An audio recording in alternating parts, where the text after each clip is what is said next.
Hello friends, इस video में मैं आपको बताऊंगा। तो अभी ये 2025 को लेकर मार्केट की प्रेडिक्शन आई है और इस पे बहुत सारा आर्टिकल आ रहा है। तो आज देखेंगे तो लास्ट दिन है। कल से जो है ये 2025 से स्टार्ट हो जाएगा।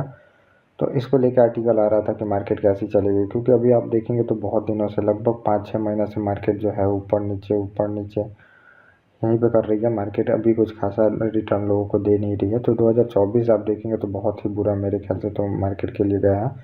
इनिशियल फेज में सही था, लेकिन उसके बाद देखेंगे तो मार्केट में जिसको है जो भी आए हैं वो लॉस ही किए हैं। कोविड के बाद से ऐसा ट्रेंड चला था कि कहीं भी कोई भी कभी भी आता था मार्केट में, पैसा लगा के फिर उसका पैसा बन जाता था अच्छा खासा। और रिटर्न भी ऐसा नहीं है कि कोई छोटा मोटा रिटर्न आता था, 50% 100% का उनको रिटर्न मिलता था ईयरली। तो कोविड के बाद से आप देखेंगे कंपनियां मल्टी बैगर, कितनी कंपनियां आप देखेंगे बनी है। आप मानेंगे नहीं कि 65,000 70,000% का रिटर्न दिए हैं कंपनियों ने 2-3 सालों में ही। तो ये आप देखेंगे तो मार्केट का चल रहा था मतलब 2020 के बाद आप देखेंगे तो मार्केट बहुत ज़्यादा ऊपर चली है। लेकिन अभी हुआ क्या है, आप देखेंगे 2024 में अच्छा खासा मार्केट दिया नहीं है रिटर्न, और बहुत सारे रिटेलरों को लॉस भी हुआ है। बहुत सारे लोग अभी देखेंगे जब निफ्टी 26,000 को पार की थी वहाँ से अपना पैसा लगा के फंसे भी हुए हैं, ना वो ऊपर जा पा रहे हैं ना निकल पा रहे हैं। बहुत सारे लोग तो ऐसे होते हैं कि स्टॉप लॉस ही फॉलो नहीं करते हैं। तो स्टॉप लॉस फॉलो नहीं करते हैं तो उनको तो और प्रॉब्लम फेस करनी पड़ती है। तो ये भी आपको देखने को मिल रहा है। लेकिन अब 2025 को लेकर मार्केट में प्रेडिक्शन की गई है। तो ये सारी चीज़ें मैं आपको धीरे धीरे आर्टिकल में डिस्कस कर देता हूँ, क्या क्या चीज़ें आप इसमें बताइए। तो पहले आप देखेंगे इसमें बात की गई है सूचकांक के बारे में बताई गई है, जो भी सेंसेक्स और निफ्टी हैं इसके बारे में बताई गई है कि ये लोग और ये मार्केट मतलब इस टाइम में देखेंगे अच्छा क्यों नहीं गया। कंपनी की कमाई नहीं हो पाई है। अभी कोई भी कंपनी का जो क्वार्टरली रिजल्ट आता है वो अच्छा आया नहीं था, जिसके वजह से सारी कंपनियों के शेयर प्राइस नीचे फॉल हो गए थे। फिर अमेरिकी जो डॉलर है और बॉन्ड है इनके यील्ड में बढ़ोतरी हुई है। तो आप देखेंगे तो डॉलर धीरे धीरे स्ट्रांग हो रहा है। मतलब कि अमेरिकन इकोनॉमी जब भी अच्छा काम करती है, जब भी अच्छा मतलब समझिए कि स्ट्रांग होते हैं यूएस इकोनॉमी, तब आप देखेंगे कि डॉलर का प्राइस बढ़ता है। अगर हमारी इकोनॉमी सही नहीं करेगी तो हमारा जो भी रुपया है वो डॉलर के मुकाबले गिरते चला जाएगा।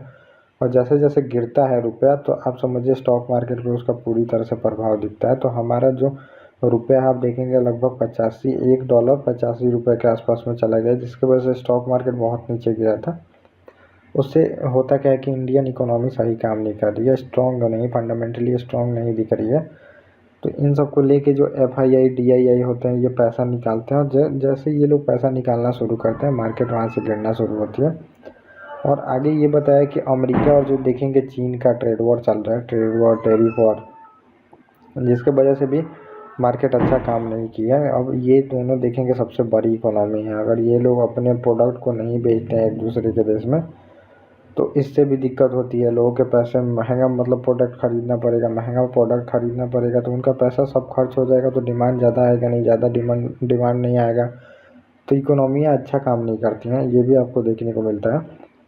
और लोग सोच रहे थे कि फेडरल जो बैंक है ये अपने रेट में कटौती करेगी, मतलब कि रेट को कट करेगी, लेकिन ऐसा फेडरल बैंक करती नहीं है। फेडरल बैंक की नहीं, बोला गया था कि इस साल तो मतलब कि 4 बार किया जाएगा 2025 में, लेकिन अभी सुनने को आ रहा है कि 2 बार ही रेट कट किया जाएगा। और रेट कट नहीं किया जाएगा तो लोगों को लोन सस्ते मतलब नहीं मिल पाएंगे चीप रेट पे। तो चीप रेट पे नहीं मिलेंगे तो अब लोगों के पास पैसा नहीं आएगा, पैसा नहीं आएगा तो इकोनॉमी में डिमांड नहीं आएगी, डिमांड नहीं आएगी तो वहाँ पे सप्लाई नहीं होगी, सप्लाई नहीं होगी तो कंपनियाँ मतलब कि कंपनी ही तो सप्लाई करती है, अगर वो सप्लाई करती ही नहीं है तो लोगों को प्रॉफिट कैसे होगा, मतलब कंपनियों को प्रॉफिट कैसे होगा।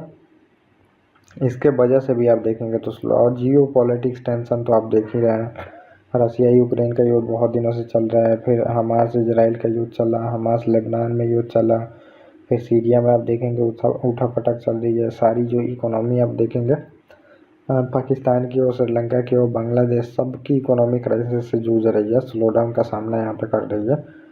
तो जियो पॉलिटिक्स टेंशन भी है, इकोनॉमी भी सही काम नहीं कर रही है, जिन सब के वजह से आप देखेंगे तो मार्केट गिरा था और आगे भी ऐसा बोला जा रहा है कि गिरेगा ही। और जो विदेशी निवेशक थे मतलब कि FII फॉरेन पोर्टफोलियो इन्वेस्टर थे, ये लोग भी अपना पैसा बहुत ज़्यादा निकाले भी हैं, जिसके वजह से स्टॉक मार्केट बहुत ज़्यादा गिरा है। और एक्सपर्ट क्या कहते हैं, तो यही एक्सपर्ट आपको मतलब एक्सपर्ट कहते दिख रहे हैं कि 2025 में जो निफ्टी है तो ये 26,000 को अपने टच कर सकती है। टच करेगी तो 26,000 को कुछ प्रॉफिट हो सकता है, लेकिन जो आप लोग एक्सपेक्ट कर रहे हैं कि बहुत ज़्यादा धुआंधार प्रॉफिट होगा जैसे कि कोविड के बाद हुआ था, वैसा प्रॉफिट अभी आपको देखने को कुछ दिन तो नहीं मिलेगा।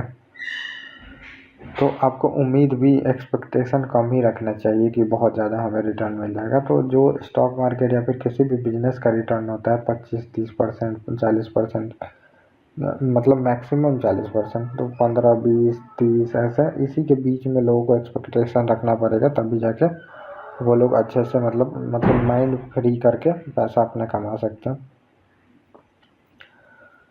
और इसमें बहुत सारे एक्सपर्ट द्वारा ये सब बताया जाता है। उच्च मूल्यांकन, कम कमाई, अभी जो कंपनियां हैं उनकी कम कमाई हुई है, लेकिन अभी बताया जा रहा है कि अब जो क्वार्टरली रिजल्ट आएगा इसमें कंपनियों का कमाई होगा, क्योंकि डिमांड देखने को मिल रहा है। डिमांड जैसे बढ़ता है तो कंपनियों की कमाई होती है, ये इसमें बताया गया है। तो आगे देखिए क्या कमाई होती है कंपनियों की।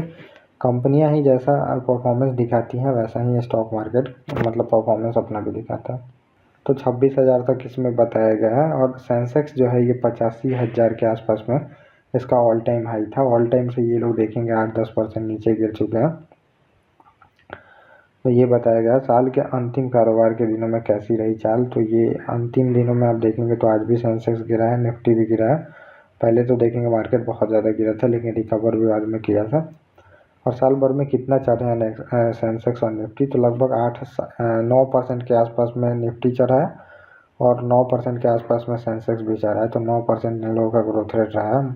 और आगे अब देखिए 2025 में ऐसा ही रहेगा, कोई जियो पॉलिटिक्स टेंशन ना हो। फिर भी ऐसा नहीं है कि बहुत छप्पर फाड़ रिटर्न मिलने वाले हैं। इंडियन इकोनॉमी को बताया गया है कि स्टेबल रहेगी और स्टेबल ही ग्रोथ रहेगा, लगभग 5 से 6%, 6-6.5%, 7%, इससे ज़्यादा नहीं रहेगा। 7 और 5 के बीच में ग्रोथ रेट रहेगा, जो कि बहुत अच्छा खासा ग्रोथ रेट है। और चाइना और ट्रेड वार का भी अभी ये सब जो अभी जियो पॉलिटिक्स टेंशन चल रहा है ये भी चलेंगे। और आगे देखिए अभी क्या होता है, गवर्नमेंट स्टेबल रहती है, इंडियन इकोनॉमी तो सही रहेगा। अभी बजट जब आएगा तो मार्केट भागेगा फिर से, ये बताया गया है। तो ये पूरा टॉपिक था जो मैंने आपको डिस्कस कर दिया। ओके गाइस, थैंक यू और आप मिलेंगे अपने नेक्स्ट टॉपिक में।